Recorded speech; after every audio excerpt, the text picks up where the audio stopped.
Hello students, welcome to the video lectures on theory of computation.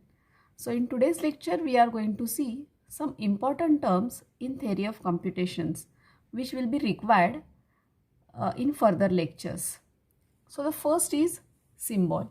So symbol is nothing but it is a basic unit of any particular language. So these symbols can contain letters, it may contain digits, or it may contain any characters. So it is an user defined entity. Then the next is alphabets.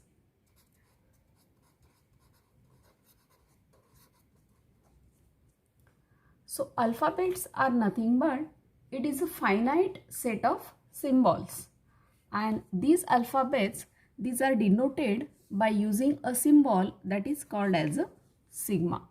So by using this sigma letter we are representing alphabet.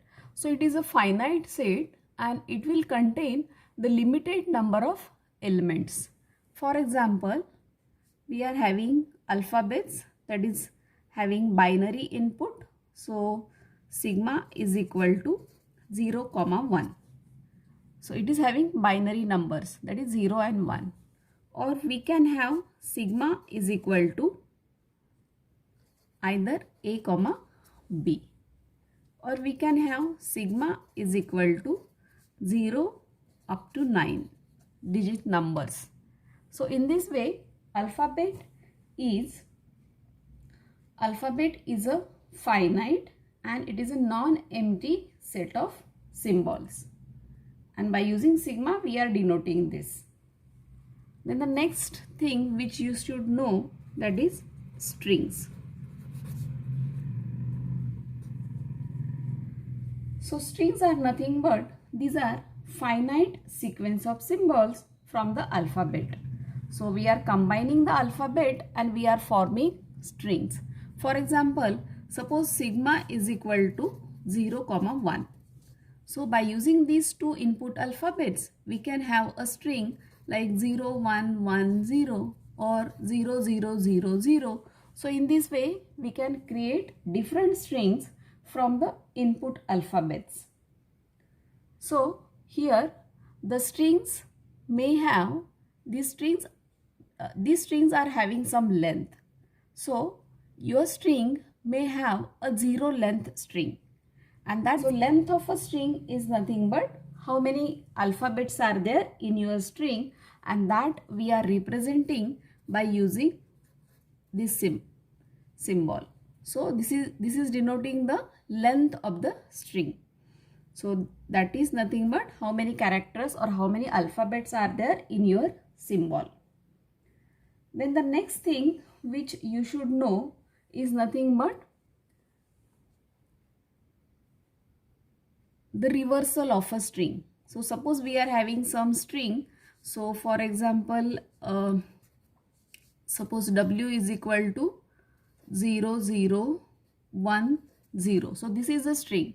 And now if you want to denote the reversal of this string, so this we are denoting like this way, WR is which is equal to, whenever we want the reverse of a string, so we are reading from last. So 0, 1, 0, 0. So this is a reverse of the original string. Then the next thing which you should know is the concatenation. So suppose you are having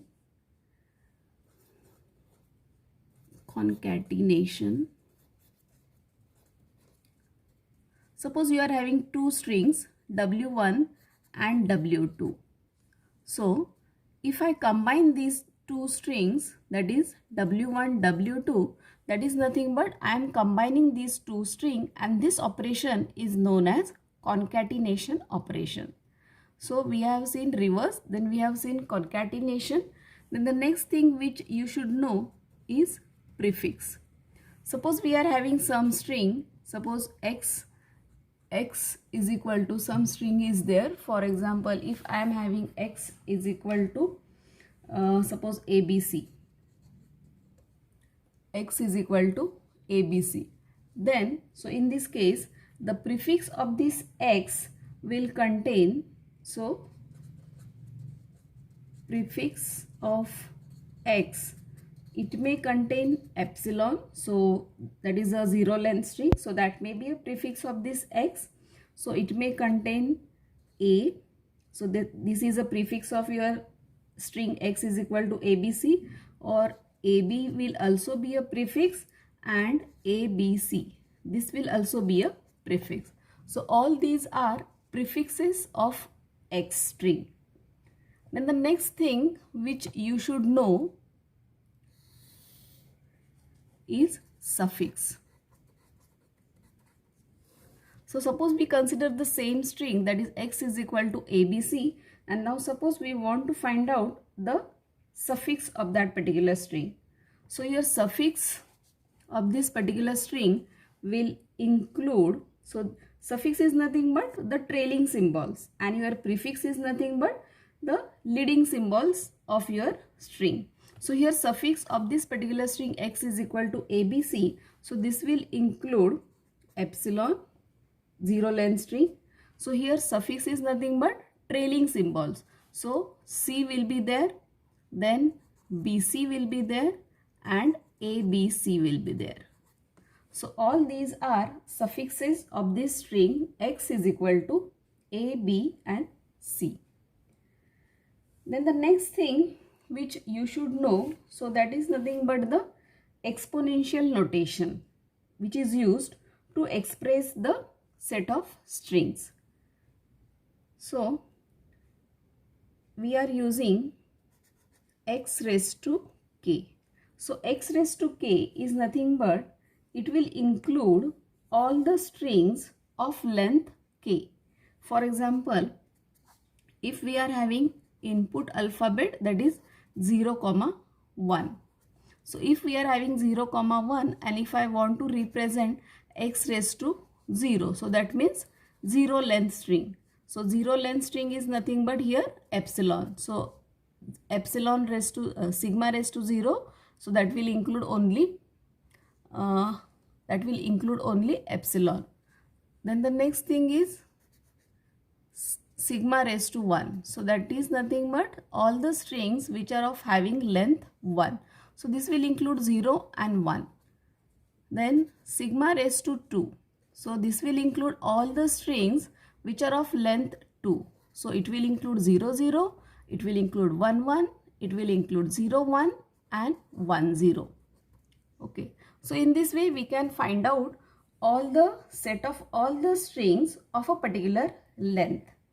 And if you include, for example, if this is our sigma, that is 0, 1, and if you want to find out all possible strings, and that we can represent by using sigma star. So sigma star is nothing but it will include all the strings. Sigma star is nothing but it will include all the strings of all length.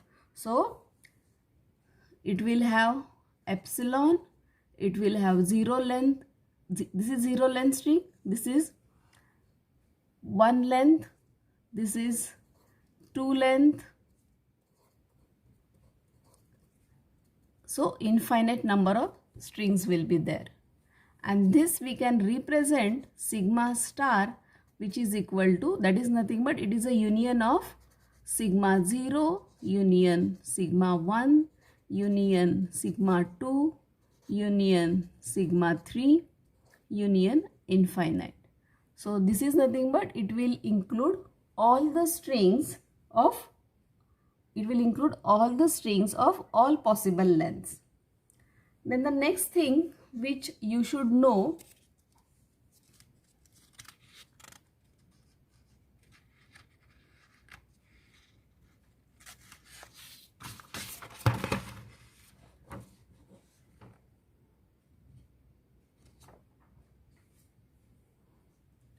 is language.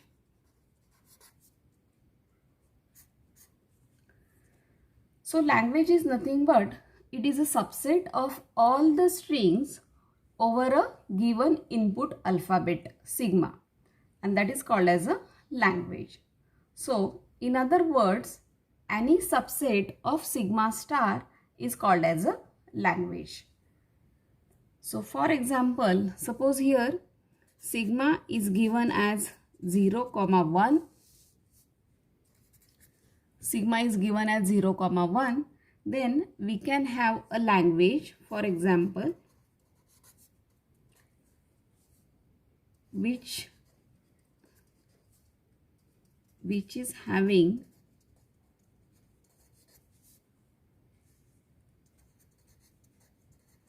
equal number of zeros and ones.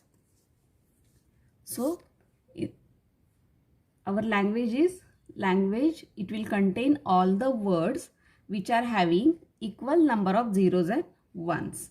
So in this case, your language will contain the strings which is having equal number of zeros and ones. So in this case, epsilon will be there because epsilon is nothing but it is a zero length. So in that zero length, we are having zero number of zeros and one number of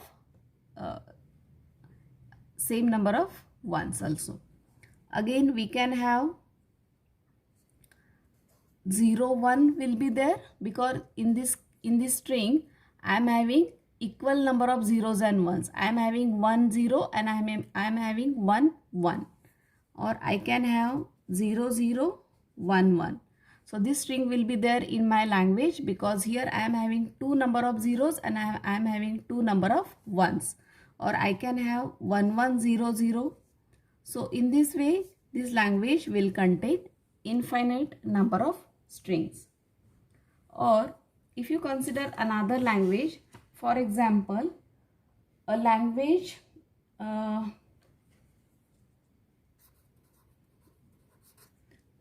we are denoting this by L. So L is equal to, for example, ending with 1. So my language is containing all the strings which are ending with 1. So L is equal to, it will contain all the strings. For example, it will contain 1 because this is ending with 1. It will contain 0 1, or it will contain 1 1, or it will contain 0 0 1, 1 1 1. So in this way, it will contain infinite number of strings. So your language is nothing but it is a set of all the strings which are made by using the input alphabets based on the constraint. So whatever the constraint is given, so based on that constraint, we are forming the strings which will be present in that particular language.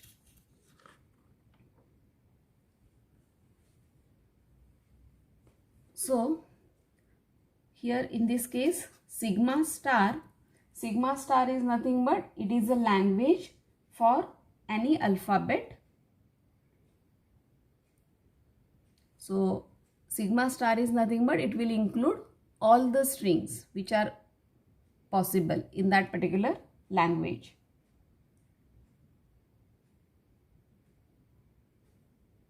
So in this way you can form different, means based on the different constraints which are given in your language, you can find out the different strings which will be present in your language.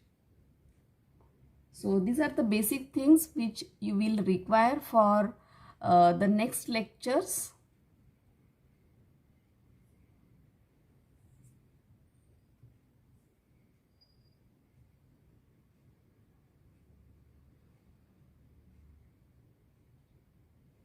अरे यार